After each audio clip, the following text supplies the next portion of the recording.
नमस्कार दोस्तों, मेरा नाम है सोनी और इसी क्लासेस पे आप सभी का स्वागत है। रिसेंटली रसिया ने अपना एक नया हाइपरसोनिक बैलिस्टिक मिसाइल का टेस्ट किया है और जिसको अब मैन्युफैक्चरिंग में डाल दिया गया है। इस मिसाइल का नाम है ऑर्सेनिक मिसाइल। तो चलिए हम इस मिसाइल के बारे में जानते हैं और जानते हैं कि क्यों ये इतना खास है। सेनिंग सेनिंग मिसाइल का नाम हेजल ट्री के नाम से पड़ा है। हेजल ट्री को वहाँ रसिया में ऑर्टेनिक के नाम से जाना जाता है, इसलिए इसका नाम किसी के ऊपर पड़ा है ऑर्सेनिक मिसाइल। इसे Russian intermediate range ballistic missile IRBM, जैसे मैंने आपको पहले ही बताया है कि मिसाइल की दो कैटेगरी होती है। एक होती है बैलिस्टिक मिसाइल और एक होता है क्रूज मिसाइल। बैलिस्टिक मिसाइल जैसे कि यहाँ पे मान लीजिए लॉन्चिंग पैड है और ये हमारा टारगेट। तो सबसे पहले बैलिस्टिक मिसाइल ऊपर उड़ता है और ये हमारा जो एटमॉस्फेयर है उसके बाहर चला जाता है। एटमॉस्फेयर से बाहर जाने के बाद फिर ये री एंट्री करता है और जब ये री एंट्री कर रहा होता है तो इसकी स्पीड हाइपरसोनिक स्पीड होती है, यानी कि इसकी स्पीड साउंड की स्पीड से 5 गुना से ज़्यादा होती है। इसलिए इसकी स्पीड हाइपरसोनिक स्पीड होती है और ये तब जाके अपने टारगेट को हिट करता है। तो ऐसे मिसाइल को हम बैलिस्टिक मिसाइल कहते हैं। दूसरे टाइप की मिसाइल अपने लॉन्च पैड से थोड़ा-सा ऊपर उठती हैं, फिर सरफेस के हॉरिजॉन्टली मूव करती हैं और तब जाके अपने टारगेट को मार। इसको हम क्रूज़ मिसाइल कहते हैं। तो अभी जो रसिया ने टेस्ट किया है, जो टेस्ट नहीं किया, अब उसको मैन्युफैक्चरिंग के लिए भेज दिया है।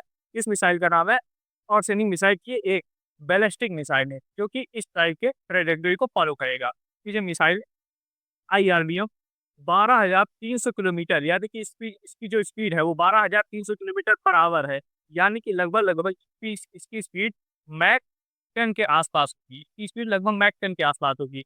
According to the Ukrainian military, the missile is equipped with 6 warheads, each reportedly containing some munition, and has been described as a highly difficult to intercept, though modern ballistic missile interceptors are designed to counter this type of system। कहने का मतलब ये है कि इसमें multiple warheads लगाए जाते हैं। मल्टीपल वॉरहेड्स की मिसाइल को हम कहते हैं MIRV टेक्नोलॉजी। MIRV टेक्नोलॉजी के नाम से हम जाते हैं, multiple multiple target independent re entry vehicle, इनको कहते हैं। तो इस बैलिस्टिक मिसाइल में भी MIRV का यूज़ किया जाता है। जैसे कि अभी मैं आपको बताऊँगा कैसे होता है MIRV टेक्नोलॉजी। और जैसे कि मैक्सिमम जो डिफेंस मिसाइलें होती हैं, जो इंटरसेप्टर मिसाइलें होती हैं, वो बैलिस्टिक मिसाइल को टारगेट करने के लिए ही बनाई जाती है। पर क्योंकि इसकी स्पीड मैक 10 की स्पीड है, तो इसको कोई भी इंटरसेप्टिंग मिसाइल हिट नहीं कर पाएगा। इसकी स्पीड इतनी ज़्यादा है।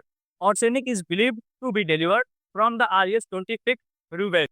RS-26 एक मिसाइल का आप समझ लीजिए कि लॉन्चिंग पैड टाइप का होता है, एक ट्रक के ऊपर माउंटेड होता है जहाँ से इसको फायर किया जाता है। तो ऐसा बिलीव किया जा रहा है कि ऑर्सेनिक मिसाइल इसी के ऊपर माउंट करके फायर किया जाएगा, which has been test fired 5 times but never entered in service. 1 August 1 August in 2025 that arsenic has entered production and service, and the first batch has been delivered to the army and troopers। तो ये manufacturing में आप पहुंच गया है और इसका पहला बैच रशियन आर्मी को डिलीवर हो गया है, जो कि ऑब्वियस सी बात है यूक्रेन के अगेंस्ट ही यूज किया जाएगा। ये है RS-6, ये है RS-6 और इसके ऊपर आप देख सकते हैं कि मिसाइल लॉन्च है, मिसाइल इसके ऊपर लगा हुआ है। ये है RS-6, ये इसका माउंट किया जाएगा इसके ऊपर से ऑर्सेनिक मिसाइल और फिर वहाँ से ये फायर किया जाएगा।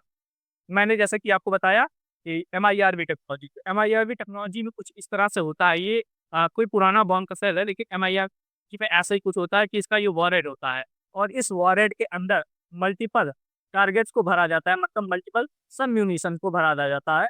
और जब ये अपने ट्रैजेक्टरी को ऐसे फॉलो करते हुए जाते हैं, तो यहाँ पे आने के बाद एक-एक करके ये अपने वॉरहेड को छोड़ते रहते हैं। तो एक लार्ज एरिया पे इनका गिरता रहता है और एक लार्ज एरिया को डिस्ट्रॉय करते हैं, जिससे कि किसी इंटरसेप्टर मिसाइल या फिर डिफेंस सिस्टम के द्वारा इसको रोक पाना बहुत ही मुश्किल होता है या लगभग ना के बराबर होता है। इसलिए इतना ज़्यादा ये डेडली होता है। जैसे कि आप देख सकते हैं, जब ये यहाँ पे जाके गिरेगा इस पूरे एरिया में, तो लगभग कितने सारे एरिया, एक ही मिसाइल कितने सारे एरिया को टारगेट करेगा। जैसे कि हम लोग अपने पौराणिक कथाओं में या फिर रामायण में देखते हैं कि कोई एक तीर निकलता है और उसके साथ फिर आगे जाने के बाद मल्टीपल तीर में, मल्टीपल एरो में वो कन्वर्ट हो जाता है। उसी टाइप पे या उसी रेस पे ये भी मिसाइल है। ये एक ही मिसाइल निकलेगा, लेकिन जब ये टारगेट तक अपने पहुंचेगा तो ये एक साथ 6 अलग-अलग वॉरहेड में कन्वर्ट हो जाके और वहाँ पे हमला कर देगा। तो ये उसी कुछ कॉन्सेप्ट से भी बनाया गया है, इसलिए इतना ज़्यादा लीथल है। हम इसके बारे में थोड़ा और भी जानते हैं कि arsenic missile A rough timeline can be reconstructed for our earlier publication covering its so-called wonder of beginning with its first and only reported use against Ukrainian territory in 2024 November 21।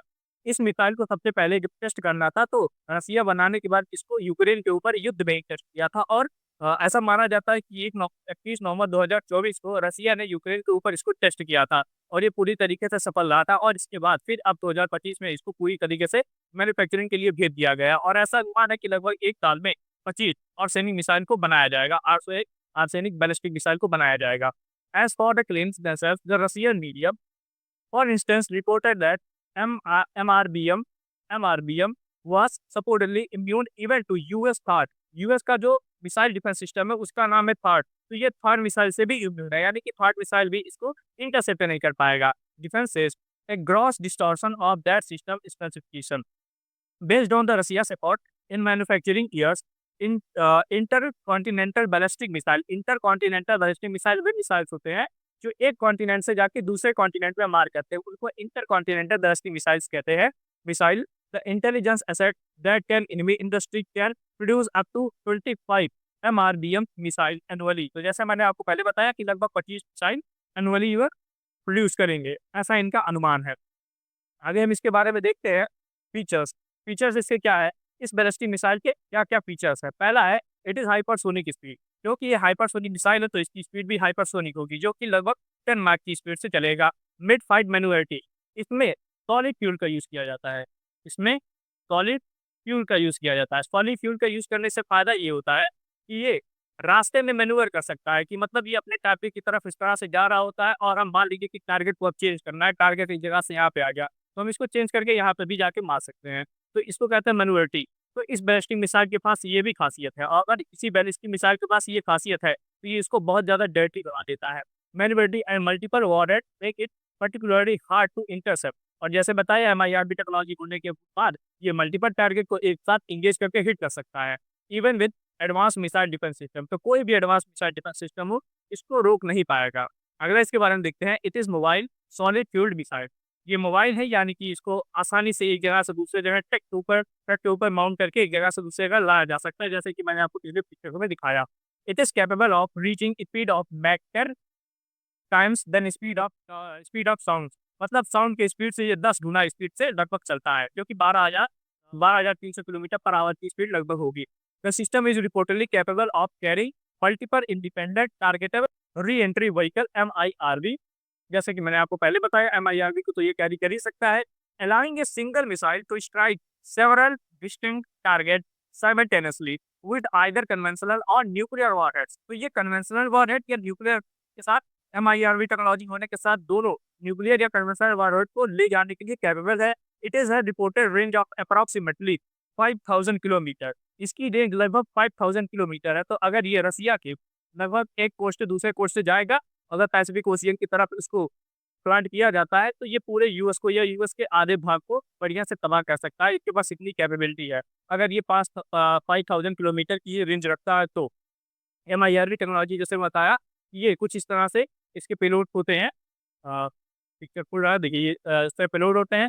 यहाँ पे इसका ये पेलोड होता है, यहाँ पे warhead को रखा जाता है और ये कुछ इस तरह से बना होगा। ये कुछ इस तरह से इसका पेलोड बना रहेगा। ये इसका पेलोड ऐसे बना रहेगा जहाँ पे मिसाइल रखी जाती हैं, ये इस तरह से। और इसमें छोटे-छोटे ऐसे-ऐसे इसके ऊपर वॉरहेड्स को रख दिया जाएगा और जब ये यहाँ से एंट्री कर रहे होंगे तो फिर ये यहाँ से अलग के एक-एक करके एक लार्ज एरिया में डिस्ट्रीब्यूट होके ये पूरी तरीके से गिरेंगे, जो कि बहुत ही फेटल डिस्ट्रक्शन लेकर आएँगे। हम इसके बारे में लास्ट में देखते हैं। MIRV टेक्नोलॉजी का जो फाइनल है, ये कुछ इस तरह से दिखाई देता है। ये देखिए, ये मिसाइल यहाँ पे इसके ऊपर वाले पार्ट पे यहाँ पे कहीं मिसाइल रखा होता है और उसके बाद जब ये एंट्री करता है तो धीरे से इसका ऊपर का कैप समझ सकते हैं वो हट जाता है और फिर एक-एक करके ये मिसाइल हर एक जगह पे गिरते रहता है और ये बहुत ही वास्ट एरिया में एक ही बहुत ही बड़ा डिस्ट्रक्शन लेकर आता है। तो आई थिंक ये आपको आर्सेनिक मिसाइल के बारे में समझ में आया क्या होगा। आपको समझ में आएगा कि MIRV टेक्नोलॉजी क्या होती है, हाइपरसोनिक मिसाइलें क्या होती है और आर्सेनिक मिसाइल क्यों इतना खास है। क्योंकि इंडिया अपने जितने भी हाइपरसोनिक मिसाइल बना रहा है वो लगभग कुछ इसी रशियन हाइपरसोनिक मिसाइल के कॉन्सेप्ट पे ही आधारित है। जैसे कि रसिया के पास अलग और भी 3 मिसाइल्स हैं। एक है किंगजान मिसाइल, एक का नाम है किंगजान मिसाइल, एक का नाम है एमेट्राट मिसाइल और एक जो रसिया इससे पहले मारा था उसका नाम है, एक किंजल है, एक वेग्रॉड है और एक और मिसाइल है। ये 3 टाइप के मिसाइल रसिया के पास हुए हैं। अब इसके पास चौथा मिसाइल आया है, ये ऑर्सेनिक। तो रसिया के पास ये लगभग 4 मिसाइल आए।